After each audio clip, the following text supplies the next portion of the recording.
سامنے, یعنی کوئی انٹرٹینمنٹ کی جو کوئی گھروں میں جیسے چیزیں ہوتی ہیں نا, ویڈیو گیم کھیل رہے ہیں, صحیح ہے نا, یا فلمیں دیکھ رہے ہیں, ڈرامے دیکھ رہے ہیں, یہ سب چیزیں نہیں تھی. شادی بیاہ بھی کوئی ڈانس ناچ گانا, بھائی شادی بھی ایسے ہی آرام سے ہوئی. میری شادی ایسے ہوئی تھی کہ مجھے رشتہ آیا تو ہم نے کہا ٹھیک ہے بھائی اوکے کر دیا, تو وہ لوگ پنڈی میں تھے, تو جب اوکے کر دیا تو پنڈی میں تھے, ٹھیک ہے نا, تو اب شادی کیسے ہوگی, ٹھیک ہے نا, وہ تو پنڈی میں تھے تو شادی کیسے ہوگی, تو اتنا تکلف تو کرنا پڑا کہ مجھے پنڈی جانا. تو میری والدہ چلے گئی پنڈی میرے ساتھ, اور میرے بھائی بھاولپور میں تھے, بھائی اور بھابھی, وہ بھاولپور سے ہی پہنچ گئے وہاں پہ. میں والدہ کے ساتھ پنڈی پہنچ گیا.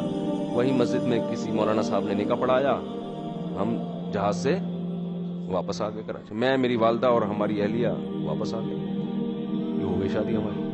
کوئی پٹاخہ بھی جو شبرات کا ہوتا ہے نا وہ بھی نہیں پھوٹا. اچھا, جب شادی ہو گئے واپس آ گئے تو میں جمعرات کو بیان کیا کرتا تھا اپنی مسجد میں, تو کچھ جمعرات کو میں پھر ناغا ہو گیا, کیونکہ میں شادی میں, اپنی شادی میں گیا ہوا تھا. میں, میرے کئی بیانات ناغے اپنی شادی کی وجہ سے ہوئے.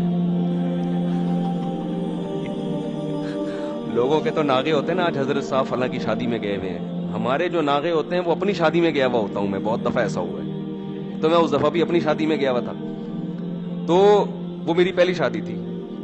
تو میں جب واپس آیا ہوں تو اب کچھ لوگوں نے پوچھا مفتی صاحب کل آپ تھے نہیں جمعرات میں, ہم آئے بیان تھے نہیں. میں نے کہا میری شادی تھی. تو کہہ رہے پرسوں تو آپ ادھر ہی گھوم رہے تھے.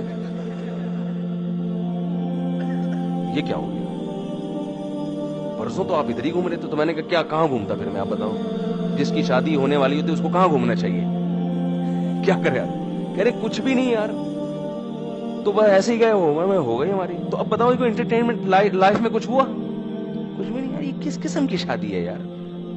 لیکن اس قسم کی شادی کئی دفعہ ہو سکتی ہے. حقیقت بتا دوں آپ کو میں, یہ جو انٹرٹینمنٹ ہے نا, یہ ان لوگوں کو مہیا نہیں ہے جو اس قسم کی شادی نہیں کرتے. ایک دفعہ میں تو دھوم دھڑکا, پٹاخے, دولے آ رہے ہیں جناب, اس کے گلے میں ہار ڈالے جا رہے ہیں اور لفافے آ رہے ہیں, اس کے سارا ولیمے کا خرچہ ہم نے. پھر میں نے ولیمہ کیا, وہ بھی سادگی سے کیا. ولیمے میں ہم نے لفافوں پر پہلے پابندی لگا دی, کسی کو لفافہ لانے کی اجازت نہیں, اپنے خرچے پہ کریں گے ہم جو بھی ہوگا. وہ سادگی سے کیا, وہ بھی کوئی زیادہ دھوم دھڑکا نہیں تھا. وہ ولیمہ آپ ہال میں بھی کر سکتے ہو, غلط نہیں. اللہ نے آپ کو پیسہ دیا تو آپ ذرا اچھے طریقے سے کر لو. تو اب کیا ہوا کہ جب لوگ آئے ہیں تو وہ بھی حیران ہو رہے ہیں یہ کس قسم کا حساب کتاب چل رہا ہے. تو لفافوں پر بھی ہم نے پابندی لگا دی, کوئی لفافہ لانے کی. اچھا پابندی لگاؤ تو کوئی بھی الحمدللہ لے کے بھی نہیں آیا. یعنی اس کا مطلب لوگوں کے ذہن میں پہلے سے ہوتا ہے کہ یار یہ جان چھڑاؤ لفافوں سے. تو ولیمہ میں دولہا ولیمے کے سارے پیسے کیا کر لیتا ہے, لفافوں میں ریکور ہو جاتا ہے. تو اس پہ بڑا خوش ہوتا ہے کہ مولویوں کی شادی دیکھو کتنی سادہ سے, 5 روپے بھی نہیں ملے, نہ کوئی پٹاخہ پھوٹا, نہ کوئی فائرنگ ہوئی, نہ کوئی ہلہ گلہ ہوا. تو ان کی زندگی میں انٹرٹینمنٹ بالکل بھی نہیں ہے. تو کسی مولوی کے پاس بیٹھو, تمہیں بتائے گا بھائی سادگی میں جو فائدے ہیں وہ ان عیاشیوں میں نہیں ہے. تو جب آپ ایک شادی اس طرح سے کرو گے تو بس ایک ہی ہوگی وہ, اب دوبارہ ختم, کیونکہ اس میں اتنا برباد ہو گئے تھے نا اس میں.